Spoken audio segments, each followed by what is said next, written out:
Estou aqui a fazer o convite ao pessoal e... Olá César, já estás aí? Deixa-me só pôr aqui os fones. Deixa-me cá ver. Ok, deixa-me já puxar aqui. Nosso camarada é pontual.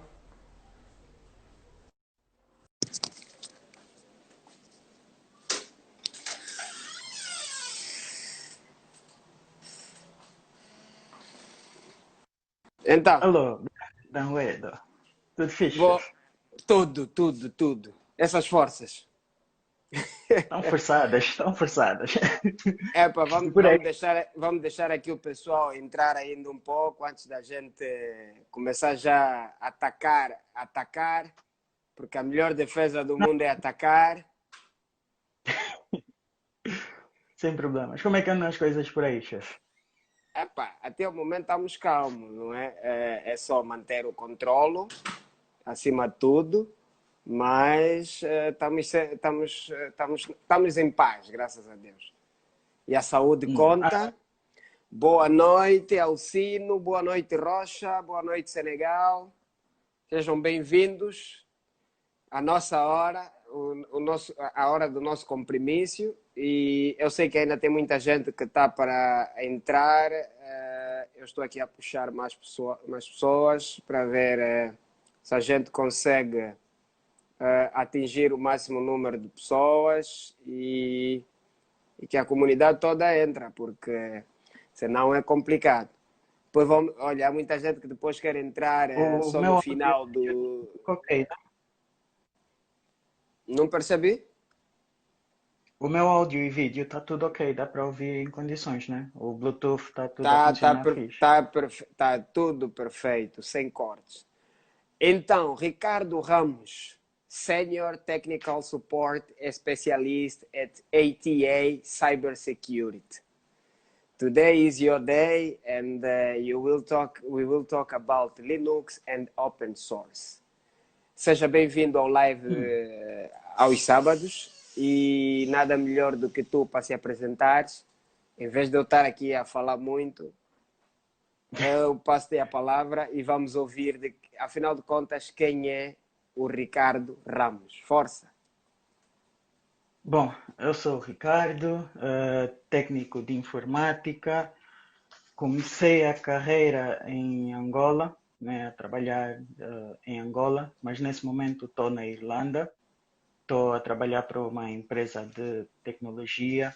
Vendemos um produto de cybersecurity e nesse momento eu estou como técnico de suporte sênior e team leader da região Ásia-Pacífico, né? Então, sempre Ok. que há algum problema técnico com a solução, sempre que há alguma dúvida de algum cliente, precisa, por exemplo, de uma orientação, como fazer isso, fazer aquilo, não está a funcionar corretamente, eu intervenho.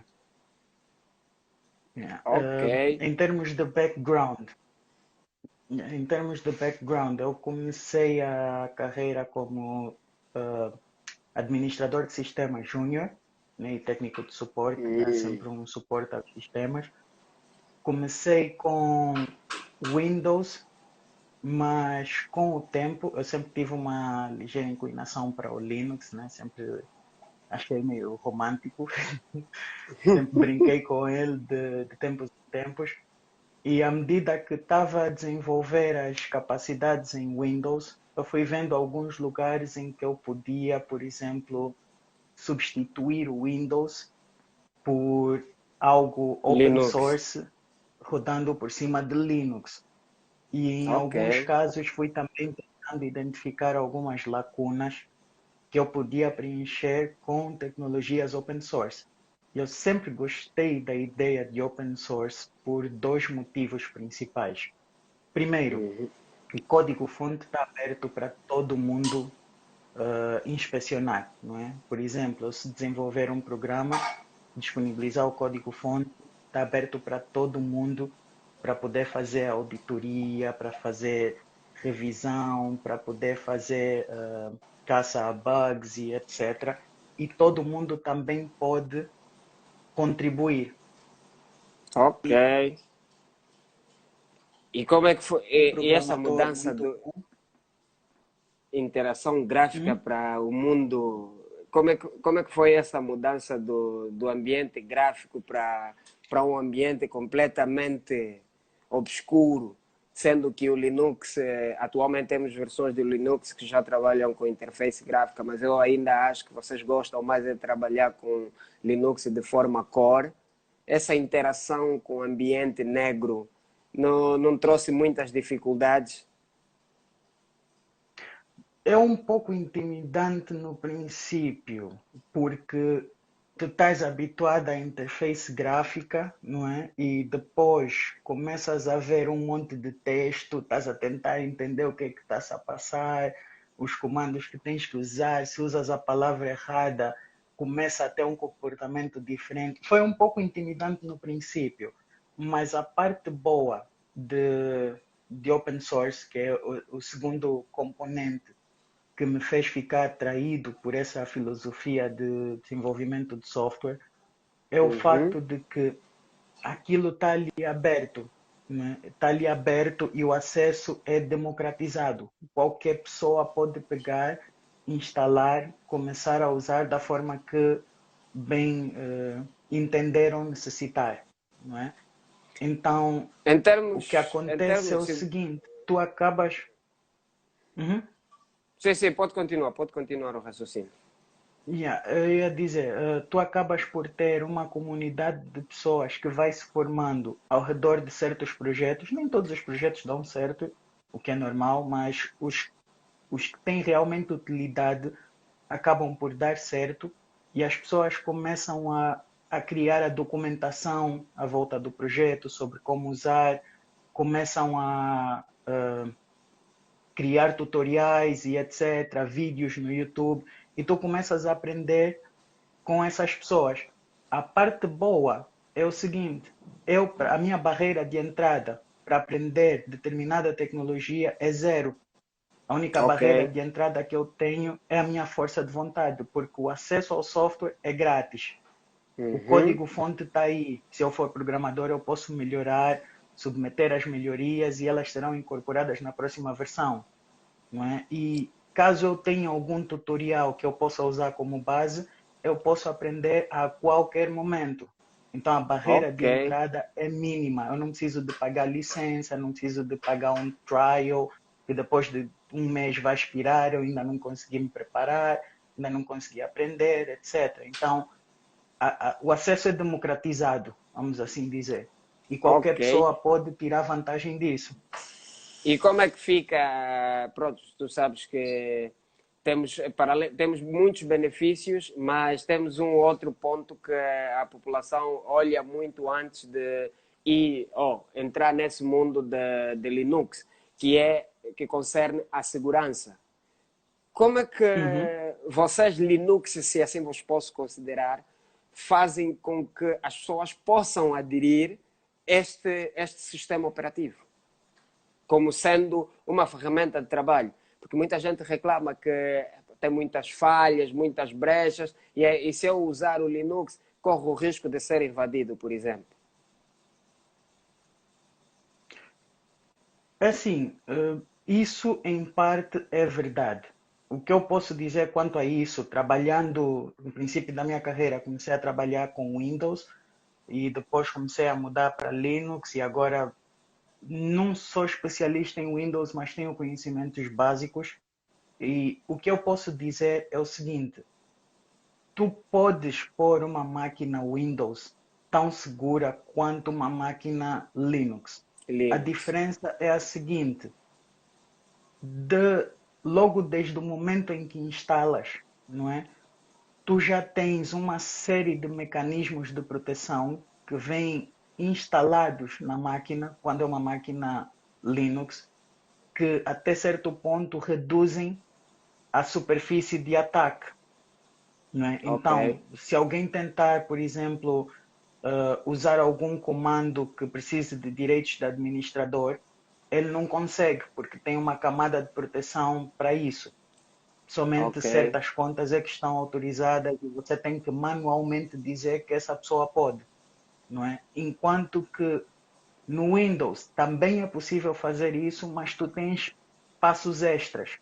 E na maior parte das vezes o que acontece é nós instalamos uma coisa, pomos a funcionar e depois daí vamos deixando. Está a funcionar, ninguém mexe. O que está bom, ninguém estraga, né? Então, o é maior isso. problema é Olha, esse. O problema é tu não ok, saberes como proteger, tu acabas por correr o risco de depois deixar algo meio que aberto. ok. As perguntas já começaram. O nosso amigo Senegal, ele diz, qual é a versão de Linux que um iniciante pode começar? Eu recomendo começar no Ubuntu por um motivo. O Ubuntu é uma distribuição e no Linux as versões, entre aspas, são chamadas de distribuições. É só uma coisa de nome, mas é a mesma coisa, Uhum, né? uhum. Eu aconselho a começar com o Ubuntu porque ela é muito utilizada tanto em ambiente empresarial quanto em ambiente doméstico e ela tem uma interface gráfica muito fácil de usar. Então, para além do poder do terminal, para além do poder da tela preta, tu tens uma interface gráfica que te Gráfica. permite 90% das coisas que farias no terminal. E é muito intuitiva Bem, também. o nosso amigo Admar Nelson, ele pergunta, a versão ou distrito que se enquadre consigo? Isso, versão distro. Distro é abreviação de Yeah, ok. distribuição. Ou seja, Yeah. Ubuntu ou CentOS. No meu caso, eu tenho uma preferência pelo Debian, porque quando eu Ok, comecei a aprender, eu já somos comecei com o dois. Debian. Yeah, eu comecei com o Debian. Depois daí foi fácil migrar para o Ubuntu, porque é a mesma coisa. O Debian é o Uhum. pai do Ubuntu. E depois de um tempo, eu comecei a migrar para CentOS, né? A Ok. transição não é muito difícil porque 90% das coisas são parecidas. Tem alguns componentes que diferem, mas 90% das coisas tu consegues transportar. E eu, depois de um tempo, tornei-me meio que indiferente. Tenho preferência por Debian, uso Debian todos os dias por preferência, mas se eu tiver que trabalhar com CentOS, eu consigo. Se eu tiver que trabalhar com SUSE, eu consigo. Não tenho muito problemas quanto a distro. Mas tem alguma. Eles seguem algum padrão, por exemplo, conforme nós sabemos, a Microsoft, eles seguem Windows 7, Windows 8, 10 e por aí fora. Já no campo do Linux também tem essa tendência? Ou é cada. Tudo depende da distro. Por exemplo, o Debian tem versões. O Debian tem versão 7, 8, 9. Nesse momento estamos na 10, não é? O Ubuntu, eles têm uma versão engraçada em que eles fazem o ano e o mês em que foi lançado. Normalmente é 19.04, que foi lançada em abril de 2019, ou então 1906, qualquer coisa assim, não é? O Ok. CentOS também tem números. Nesse momento o CentOS está na versão 8, mas tem números também, é versão 5, 6, 7, 8 e por aí vai. Olha, o Lucas Ernesto ele diz Red Hat and the CentOS District para server. Qual é o mais indicado? Entre o Red Hat e o CentOS Distrito, qual deles é o que recomendarias para usar em servidores? Uh, Red Hat e o CentOS são 99% a mesma coisa. A diferença é o seguinte: como o código-fonte do Red Hat é aberto, né, porque o Red Hat precisa de uma licença para poder instalar. Tu Ok, instalas, tu tens 30 dias, depois desses 30 dias ele corta os updates. Não é? Então, tu não consegues ter as atualizações dos programas que usas. Como o código fonte do Red Hat é aberto, é open source, né? o que o pessoal do CentOS faz, porque é um projeto, eles baixam, tiram todo o branding da Red Hat, tiram todo o Uhum. logotipo, a mídia para o Red Hat e empacotam aquilo como sendo CentOS. Ou seja, Ok. em termos de utilidade, é exatamente a mesma coisa, um é espelho do outro.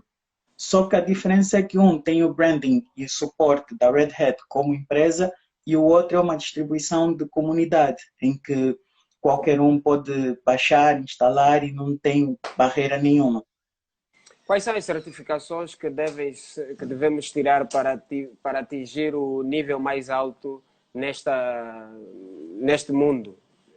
Tipo, nós, por exemplo, em Cisco, a carreira é Cisco CCNA 1, 2 e por aí fora. Então, quais são Uhum. as primeiras certificações que alguém quer ingressar no mundo do Linux deve tirar?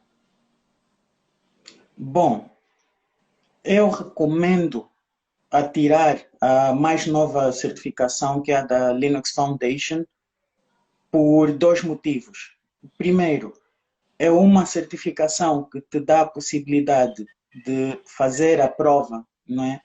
Tanto com o Ubuntu como com o CentOS, então tu podes escolher qualquer uma das distribuições e tu tens um leque variado de requisitos, né, que são pedidos que não só são para nível iniciante, mas também intermédio. Ou seja, tu Ok. quando tiras a tua primeira certificação da Linux Foundation, a mais básica, tu já entras num nível quase que intermédio de conhecimento. Se tu fores para a segunda, que é a Certified Engineer, aí tu vais para um nível mais avançado ainda. A Linux Plus, porque eu vejo agora que alguém comentou Uhum. no chat, né? A Linux Uhum. Plus é interessante e é também uma boa porta de entrada, mas o conhecimento que eles pedem é muito mais superficial comparado com a da Linux Foundation. Por exemplo, Ok. uma das coisas que o pessoal da Linux Plus não pede é containers, que Ok. é a nova tecnologia de virtualização que o Uhum. pessoal da Red Hat já pede e o pessoal da Linux Foundation também já pede, mas a Linux Plus ainda não pede isso. E eu, por acaso, tenho a certificação LPI nível 1, foi a primeira que eu tirei. Depois disso, tirei a da Linux Foundation de System Administrator e recentemente concluí a Red Hat System Administrator. E das três eu posso dizer que a que mais me foi agradável estudar e fazer a prova foi a da Linux Foundation, por causa disso mesmo. Eu pude escolher o Ubuntu como distribuição, tinha o conteúdo da Linux Plus e 70 a 80% do conteúdo da Red Hat, mas tinha também aquela flexibilidade de se tu escolhes o Ubuntu, nós vamos te perguntar algumas peculiaridades do Ubuntu. São poucas, mas existem. Tu escolhes CentOS, vamos te perguntar a daquilo. Mas como eu disse, ambas as distribuições que tu podes usar nessa certificação são open source e são projetos da comunidade. Ou seja, qualquer um pode baixar sem custo nenhum, sem limitação nenhuma, começar a estudar e depois tirar a certificação. Ok, that is good. So, já passamos aqui quase 20 minutos e a conversa está bem quente. O Admar a dar também aqui os seus contributos quanto a isso. Mas já agora, e quanto ao Fedora? O Fedora também é Linux? Qual é a plataforma? Também faz parte desse leque de sistemas operativos da Linux? Sim, sim, faz. Bom, nesse caso, deixa-me explicar a família Red Hat como um todo, que aí vai É fazer mais melhor. sentido, É vai fazer melhor. mais sentido o que é que se enquadra cada um. O que Uhum. acontece é o seguinte, nós temos o Red Hat, que é o pai, né? É desenvolvido pela empresa,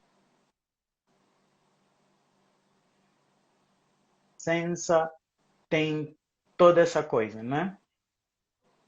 A versão grátis é a CentOS, em que o pessoal pega o código-fonte todo da Red Hat, recompila sem o branding da Red Hat, por causa dos trademarks e etc. E disponibiliza em forma... Então, essa é a versão grátis do Red Hat, versão grátis, que é uma cópia. O Fedora é uma outra distribuição desenvolvida também pela Red Hat, só que é a versão em que eles testam coisas que mais tarde vão ser incluídas no Red Hat em si. Não é? É a plataforma deles de testes. É como se fosse o Early Access. Não é?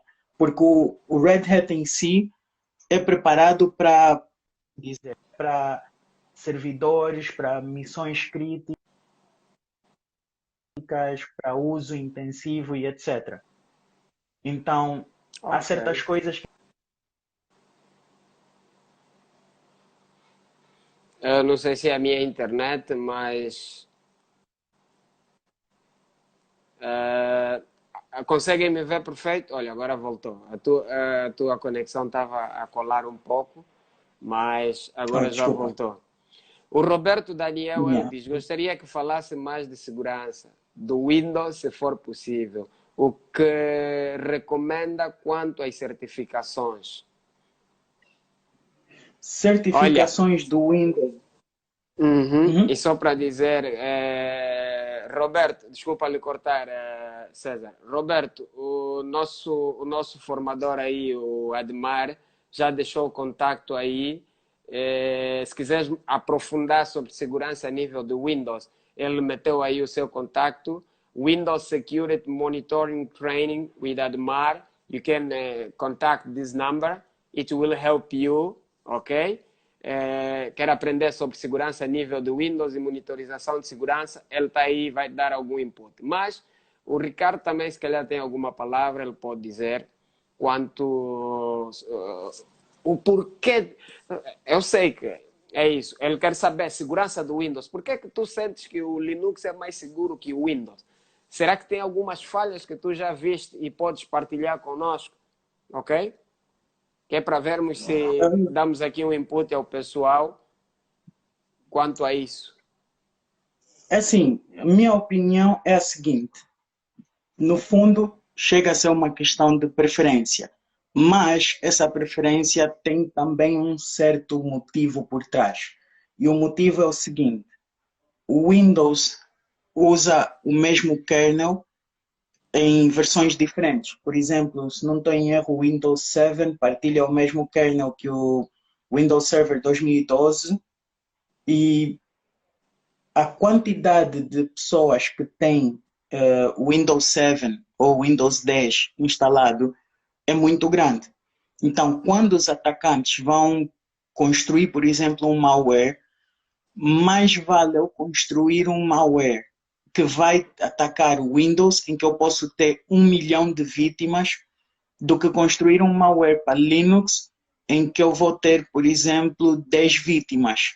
E essas 10 podem não ser muito interessantes. Então, é uma questão de preferência, mas no fundo também tem uma justificação técnica.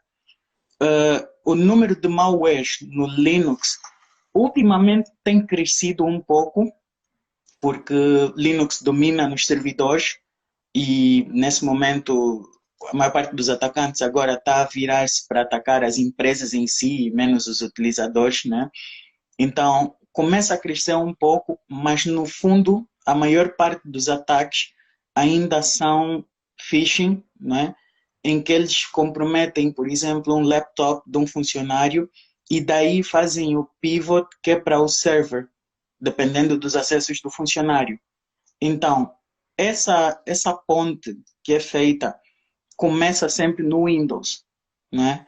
Então, é muito difícil para ele desenvolver um malware para Linux sem saber se eu estou a atacar um CentOS, um Debian, se esse programa vai estar instalado, eu posso criar o meu malware dependendo dessa biblioteca ou não, se vai estar instalada. Então, tem essa nuance toda. O número de malwares começa a aumentar, mas ainda assim é uma fração daquilo que existe para o Windows. Então, só isso já é um ponto muito positivo. E o segundo ponto é, à medida que eu vou aprendendo Linux, não é? E o aprendizado é constante, todos os dias estamos sempre a aprender coisas novas. À medida que eu vou aprendendo Linux, eu vou aprendendo novas formas de proteger aquilo que eu estou a instalar, não é? Como, Ok. por exemplo, eu posso instalar um web server e deixar assim, todo mundo vai poder acessar o meu website. Mas à medida que eu Uhum. vou aprendendo as coisas, vou sendo apresentado para outras coisas, como, por exemplo, um proxy, não é? Um web filter, uma web application firewall, e eu depois vou vendo como é que eu posso usar essas tecnologias que é para proteger o meu web server. Então, o meu acesso a isso é facilitado. Comparado com, por exemplo, Windows, em que hoje em dia a Microsoft já melhorou muito, e eu por acaso tenho estado contente com o progresso deles, mas se eu instalar algo no Windows e puser um servidor IIS para web server, por padrão eu não tenho quase nada para me proteger. Eu tenho que instalar uma firewall de terceiro. E Ok. essa firewall precisa de uma licença. É É aí a verdade. parte em que eu digo que o acesso está mais democratizado no lado Linux, porque tu podes Uhum. instalar aquilo tudo, tens o trabalho de instalar e configurar manualmente, mas é o processo de aprendizado.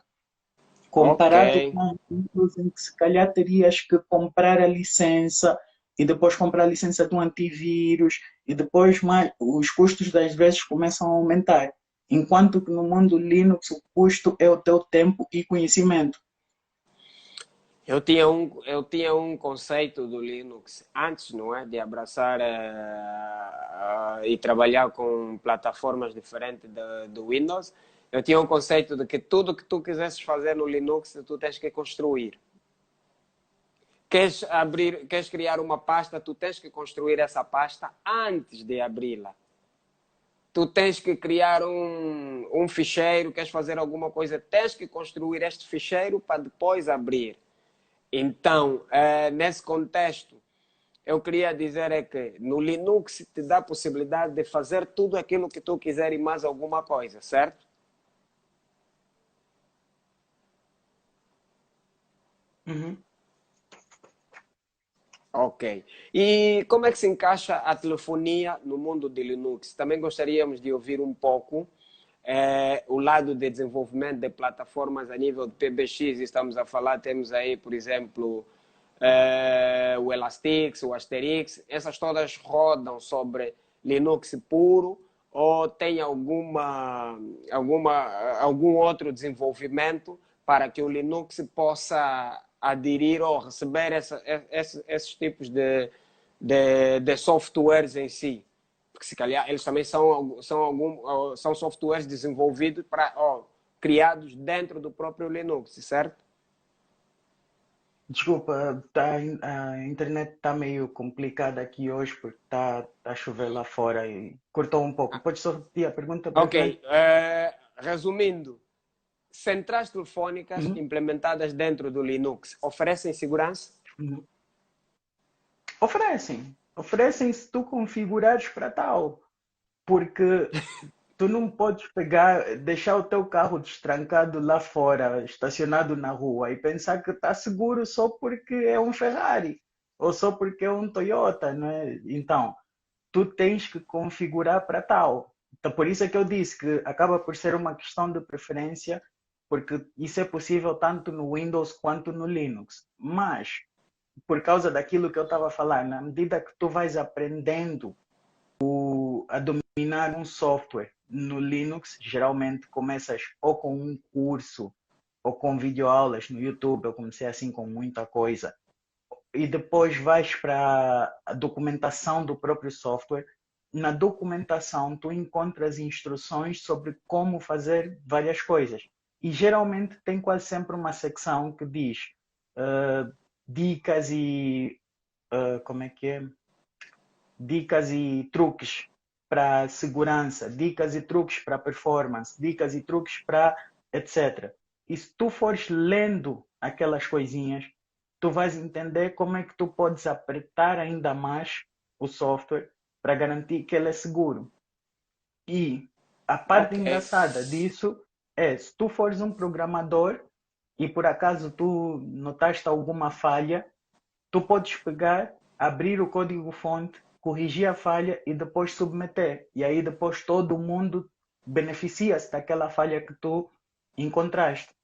Essa é Oh, a beleza do open source para mim, porque por mais que eu admire a Microsoft, eles têm muitos softwares que são interessantes e merecem todo coisa, todos os elogios. Por mais que eu admire eles, não acredito que eles tenham engenheiros e programadores suficientes para desenvolver todos aqueles softwares e não ter nenhum bug, né? ok. Então, tu vais ter sempre falhas no software. A diferença é a seguinte: quando uma falha é encontrada, a Microsoft tem que corrigir e lançar na próxima versão ou no próximo update, né? Enquanto que Uhum. no Linux, quando uma falha é encontrada, geralmente demora horas para tu teres uma correção. E horas depois tu já tens a atualização disponível e tu podes baixar e tens o problema resolvido. Isso por quê? Porque a maior parte dos utilizadores de Linux são as grandes empresas, como por exemplo Google, IBM, Microsoft mesmo, também eles usam muito, Oracle e etc. Essas pessoas também têm um exército de programadores e esses programadores, assim que encontram uma falha, eles automaticamente corrigem. A parte mais interessante, e isso eu ouvi a apresentação de um dos desenvolvedores do kernel Linux, ele falou disso e eu achei muito interessante, foi o seguinte: à medida que mais pessoas começam a usar o Linux para mais cenários diferentes, como por exemplo cloud computing, tem aquelas controladoras de alta, como é que se diz? Eu- Perfuradoras, desculpa. Ok, Perfuradoras de alta ok. pressão nas petrolíferas, né, nas sondas e etc. Aquilo também é controlado por Linux. Então, à medida que as pessoas vão achando esses lugares e vão usando Linux nesses lugares, né, eles vão desenvolvendo funcionalidades que é para ter mais performance sobre essas situações. E tu acabas por beneficiar disso mesmo que tu não vais usar aquilo. Por exemplo, eu não vou, por exemplo, criar agora uma plataforma de cloud computing, mas o facto da IBM e a Google terem construído as suas plataformas de cloud computing por cima do Linux, eles fizeram melhorias para a Uhum. performance que eu, por tabela, também acabo por aproveitar. Ok. Eu, Yeah, então, com todo este conhecimento e know-how, o que é que já pensaste ou o que é que tu já viste que é possível desenvolver por si próprio em Linux em benefício de, por exemplo, para nós, para certas comunidades? O que é que achas que é possível desenvolver a partir do Linux? Ou o que é que tu já tens em carteira? Se tens algum projeto a desenvolver em Linux que é bem viável para a nossa comunidade angolana?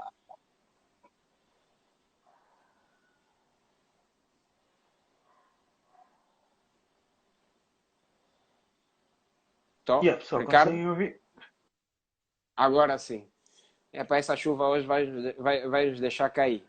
Mas conforme eu ia dizendo, tendo um know-how e conhecimento na matéria de Linux, eu gostaria de saber o que é que tu já tens, já desenvolveste, não é? A nível de projetos quanto a Linux e que seja algo benéfico para nós, não é? Por exemplo, imagina eu vou controlar a luz utilizando o Linux, qualquer coisa.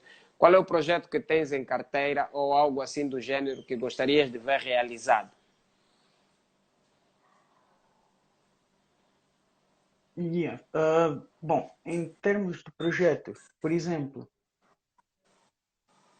uma das coisas que eu posso dizer em termos de projeto é houve um software de cybersecurity, né?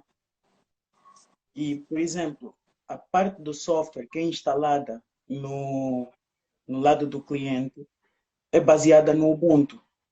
E nós, Ok? os engenheiros da empresa, desenvolveram aquilo tudo usando na sua maioria tecnologias open source, não é? E, olha, outro exemplo que eu também posso dar são as Next Generation Firewalls, não é? Que Uhum. hoje em dia agregam funções diferentes, tudo numa só firewall. Tens, por exemplo, o pfSense, tens o OpenSense, tens ClearOS e por aí vai. Essas quase todas, né, são instaladas num sistema operativo com base Linux e por cima são instalados os outros componentes, né, cada um que vai desempenhar uma função específica.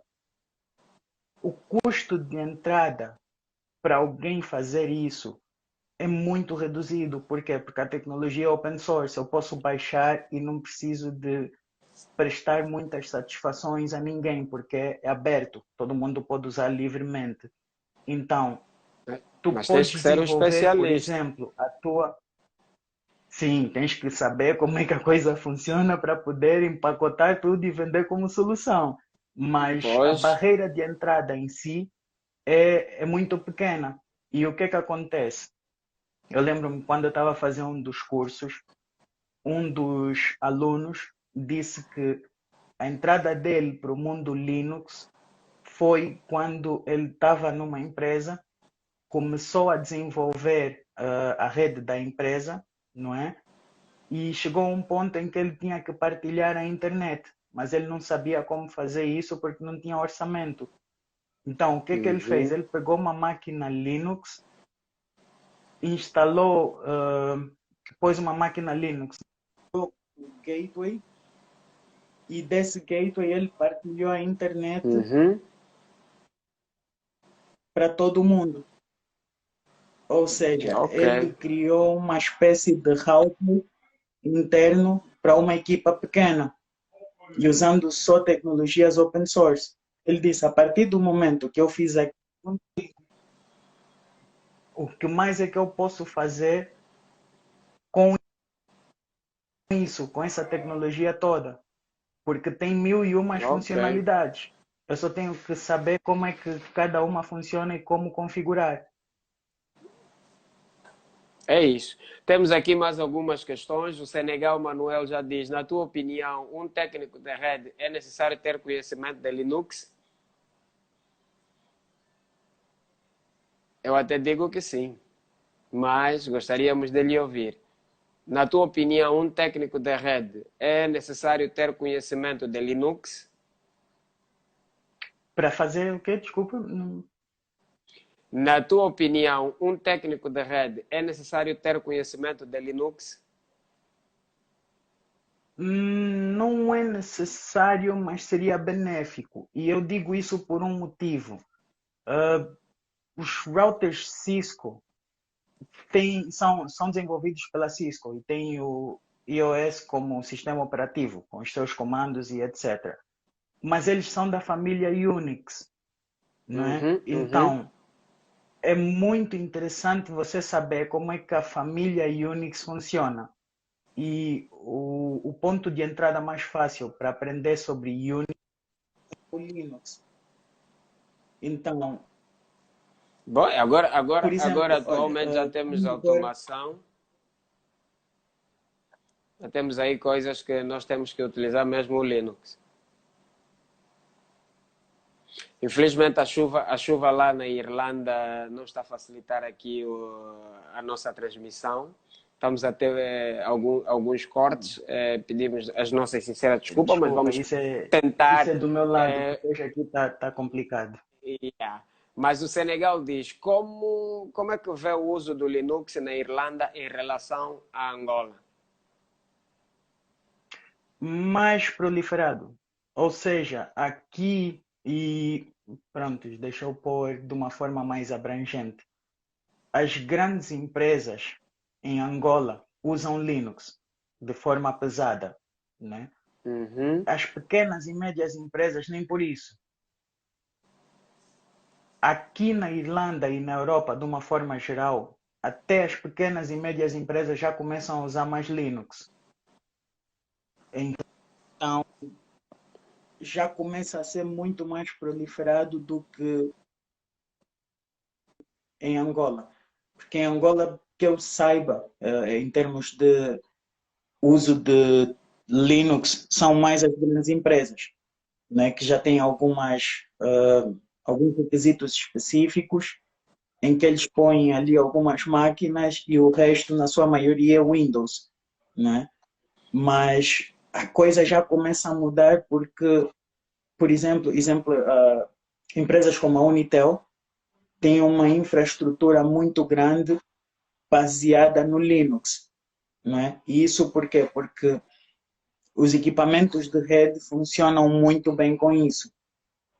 Uhum. Então, é muito Então, mais fácil tu construir toda a tua infraestrutura à volta daquilo.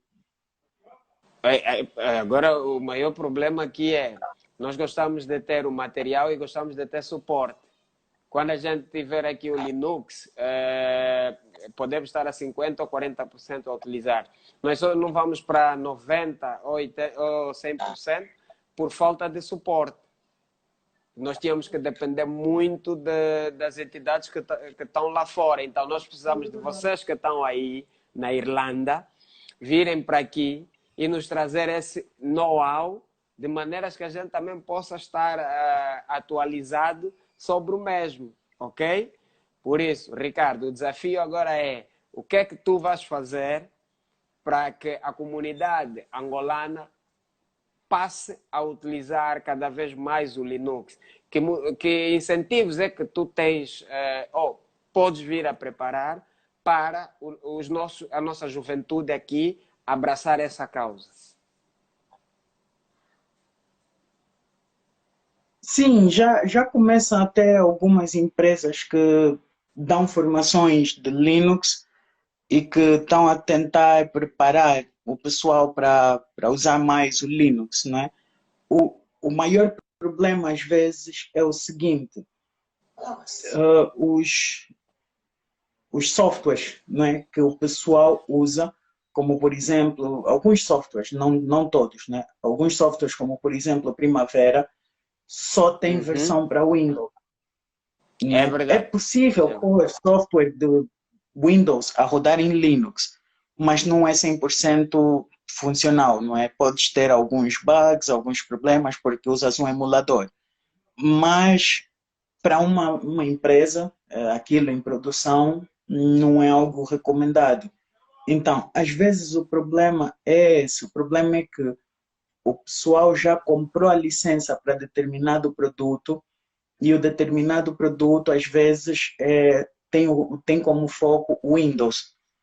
Então, o que eu já vi, e isso foi por experiência própria, é que às vezes quando tu olhas para o orçamento de uma empresa, ele já foi alocado previamente, né? E nessa Ok. licença, três dos produtos só funcionam se calhar em Windows. Então o pessoal também já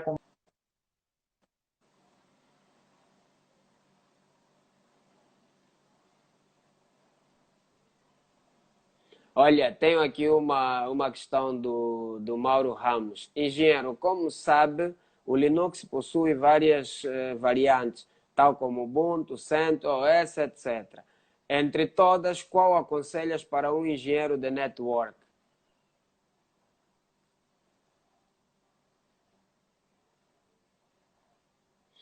Hoje a internet na Irlanda está pesada. Hoje temos que falar lá com o nosso Senhor Deus, que é para ver se para um pouco a chuva, para nós podermos dar continuidade. Mas eu sei que o Ricardo está aí, ele deve estar a fazer esforço para poder voltar à conexão. A não ser que também, não é? Temos que ver uma internet que passe por Linux e resolva a nossa situação. Eu acho que vou tirar o Ricardo do ar e depois vou tentar puxar de novo. Por 15 minutos, não estão 15 minutos, olha, ela até já saiu. Deixa-me tentar ver aqui o nosso convidado, se ainda está cá. Ah, ele está cá, eu estou a tentar puxar de novo, porque o tema está bem interessante. O tema está bem interessante, mas Mauro, ok, Ricardo, já voltaste, está tudo novo. Oxalá que, se calhar a chuva também já parou e o tempo aqui não perdoa. O engenheiro Mauro Ramos ele estava a perguntar, engenheiro, como sabe, o Linux possui várias variantes, tal como Ubuntu, CentOS, Uhum. etc. Entre todas, qual aconselhas para um engenheiro de network? Para um engenheiro de network, eu aconselho o CentOS, porque muitos softwares, desculpa, muitos aparelhos, não é? Como, por exemplo, muitas soluções de appliances, vendors que fazem, por exemplo, vendem soluções 3 em 1, como Next Generation Firewalls e etc. Eles vendem, constroem a plataforma por cima do CentOS na maior parte das vezes. Tens algumas empresas, como por exemplo a Cato Networks, que construiu os seus produtos por cima do Debian. Mas em regra Ok. geral eles constroem por cima por causa do suporte.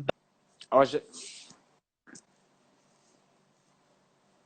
hoje a internet não está muito católica hoje. Mas nós não vamos parar, nós vamos persistir e tenho fé que o nosso engenheiro vai voltar aqui. Ele ainda está conectado, só que hoje a chuva não está mesmo a facilitar. É verdade, Milena Borges. A internet de Angola está melhor que a da Irlanda. É verdade, é verdade. Deixa eu adicionar. E só para dizer que no próximo final de semana, o nosso tempo aqui está mesmo quase a finalizar, ok? Deixa-me ver aqui se consigo puxar de novo o Ricardo. No próximo final de semana vamos ter aí o nosso convidado vai ser um CCIE, ok? Vai vir partilhar aqui a sua experiência a nível de network. Eu falei com ela há dias, fiz o convite e ela aceitou sem nenhum problema. Então, teremos aqui o nosso CCIE para vir dar também o seu contributo, ok? Temos também aqui conosco no nosso live de hoje o Aniceto Tavares, a Milena Borges, temos aqui o professor Metusalém, o Segal Manuel, que está sempre conosco. Deixa-me cá ver mais quem é que está aqui. César, estou a tentar te puxar de novo. Apesar das falhas, não é? Nós continuamos. Olha, o professor Metusalém já diz que devemos utilizar a rede, a internet está com Covid. O Ademar, olha, deixa cá ver, acho que já deve estar em condições aqui o César, deixa-me lá adicionar aqui. Ainda temos mais 11 minutos e o tema está muito bom mesmo, que não pode terminar assim. E vocês nem imaginem a luta que nós fizemos para termos aqui o Ricardo, porque, em verdade, vos digo, o Ricardo está com um fuso horário completamente apertado. Ele pode estar no mesmo horário que nós hoje, mas ele trabalha para uma zona que é completamente o fuso horário diferente, não é, Ricardo? E foi uma É, luta, porque ele daqui a pouco vai ter que entrar para trabalhar, enquanto nós vamos descansar. Ele trabalha, só para vocês saberem, ele trabalha para a Austrália e ali o fuso horário é completamente diferente do nosso. Então, é um prazer ter-te aqui, Ricardo. Mas antes, nós não vamos terminar ainda temos mais 10 minutos. Mas nos uhum. explica só um pouco o conceito de open source. Muita gente fala Linux, open source. Open source tem a ver mais com programas criados ou em que ponto é que se encaixa os programas criados para esse tipo? Por exemplo, nós temos aí vários sites que desenvolvem programas para qualquer um tipo Uhum. de software, mesmo para Windows, mas é desenvolvido em open source. É uma Uhum. comunidade? O que é que essas pessoas são, na verdade? Bom, open source é uma filosofia de desenvolvimento de software. Por exemplo, O oposto disso é o código proprietário, não é? E em português open source é código aberto, não é? O código proprietário eu posso usar como exemplo uma Oracle Database, que é totalmente desenvolvida pela Oracle e eles têm todos os direitos de propriedade intelectual sobre aquele produto, não é? Outro exemplo é, por exemplo, o Windows, que é todo ele desenvolvido pela Microsoft e só a Microsoft tem acesso ao código-fonte. O código aberto é uma filosofia em que eu posso desenvolver qualquer software que eu necessite e, ao mesmo tempo, eu disponibilizo o código-fonte com o próprio software para que qualquer outra pessoa que sinta necessidade possa usar também esse software. E Mas não podemos isso é fazer uma réplica de outros. depende da licença. A maior parte das licenças permitem que tu faças modificações e tu faças cópias, não é? Há umas que proíbem cópias, a não ser que tu peças autorização ao programador original, né, ao desenvolvedor original. Então, o Linux é um dos projetos que serve como caso de sucesso para a filosofia open source, mas não é o único. Por isso é que quando se fala Linux e open source, essas duas terminologias estão muito usadas juntas, porque o Linux é um dos maiores exemplos de casos de sucesso de open source. Outro exemplo é, por exemplo, o Apache, né? O servidor web Uhum. Apache, que à medida que a internet, o uso da internet começou a subir, coincidiu com o número de downloads do servidor HTTP Apache. Então, Ok. é um exemplo também de tecnologia open source que deu muito certo. Como essa tem outras, né? Tem vários outros produtos que são open source. O Champ também é open source. O Champ é porque o que o pessoal do projeto Champ fez foi pegar aqueles componentes todos e reunir num pacote fácil de instalar. Então, como o objetivo não era tentar fazer uma réplica do Apache e vender, eles simplesmente transformaram aquilo num pacote de fácil instalação, não é? Então, Ok. o Champ também é um projeto open source. O Git, que é um projeto utilizado para gerir código-fonte para os desenvolvedores, né, em que tu podes ver, por exemplo, tu podes marcar versões, se o código-fonte não está compilado, tu podes voltar para a versão anterior e etc.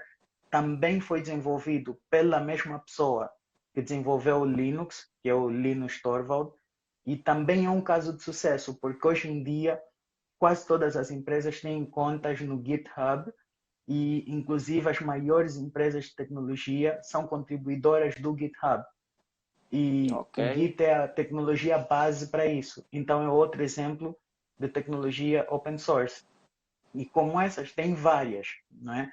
Só que a maior parte do pessoal, quando começa a descobrir sobre open source, é geralmente por intermédio do Linux, não é? Ou foram introduzidos para o Linux de forma geral, ou ouviram falar e estão curiosos e etc. Mas geralmente Linux é a porta de entrada para depois o pessoal descobrir o que é esse mundo open source. E comigo foi esse o caso, tal como é a maior parte do pessoal com quem eu interajo. Ok. Então devemos esquecer aquela questão de que o Linux não é seguro. O Linux é seguro. O Linux é muito seguro. O que acontece às vezes é o seguinte: a pessoa pega, instala e deixa aí, abandona o filho. Quem não É cuida do verdade. filho, depois corre riscos. Então, É esse é o verdade. maior problema. E o Linux tem uma vantagem que é, raramente ele vai estragar do nada. Não é? Se tu Ou não vai tocares, travar. isso. Se tu não Não tem blue tocares, ele é screen. capaz de. Isso, esse é o melhor, melhor exemplo que eu não tenho blue screen. Se tu não tocares nele, ele é capaz de funcionar por anos e anos e tu deixas aí. Não é? Ele está sempre a funcionar, não vai parar. E muita gente às vezes olha para isso e diz, está a funcionar, está sempre aí, deixa quieto, não é?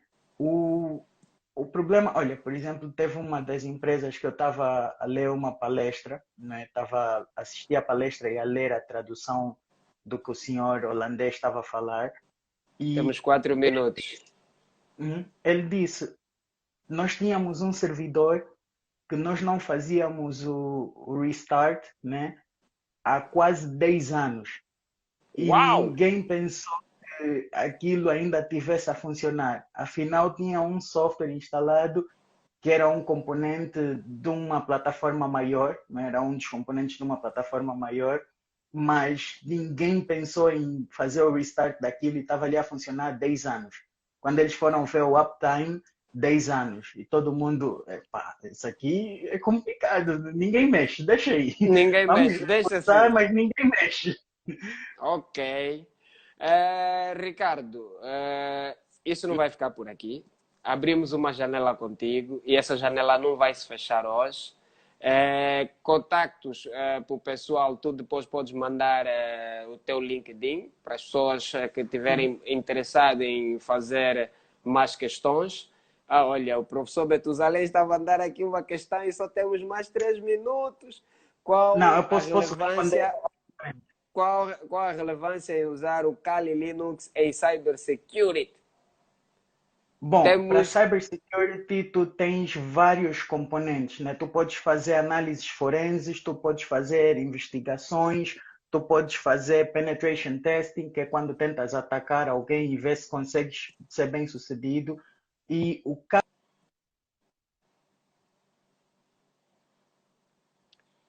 Hoje a internet mesmo, se calhar instala lá na com Irlanda está todos a os ser componentes hackeada. necessários para qualquer tipo de teste. Então,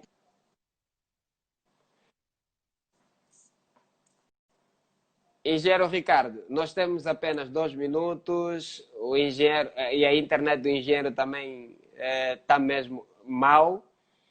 Hoje o dia. Nos falta apenas 1 minuto. Só tenho a agradecer a todos. Ademar, o Ademar até depois pode dar aí uma ênfase à resposta do professor Metusalém, mas tenho a agradecer a presença de todos e dizer que brevemente vamos começar com os nossos webinars. Estamos a preparar uma task force com 10 temas, onde todos os nossos integrantes que outrora passaram por aqui no talk vão estar presentes e esses temas podem ficar ligados que são muito pertinentes. Aí já não vamos ter 1 hora, ok? Não vamos ter mais tempo, mas e o nosso webinar se calhar vai durar 2 dias, sábado e domingo, mas espero contar com a presença de todos vocês lá, ok? Então fiquem ligados que dentro de dias eu lanço o nosso invite do nosso primeiro webinar, ok? Ricardo, nós já não temos mesmo mais tempo. Se calhar vais entrar, mas vale a pena dar um tchau, porque faltam mesmo excessivamente 15 minutos, ok? Isso vai terminar automaticamente. Então, só tenho a dizer a todos boa continuação e estejam sempre ligados com o CCNA For All, ok? Fui! Ricardo, vai cair. Só tens que dizer mesmo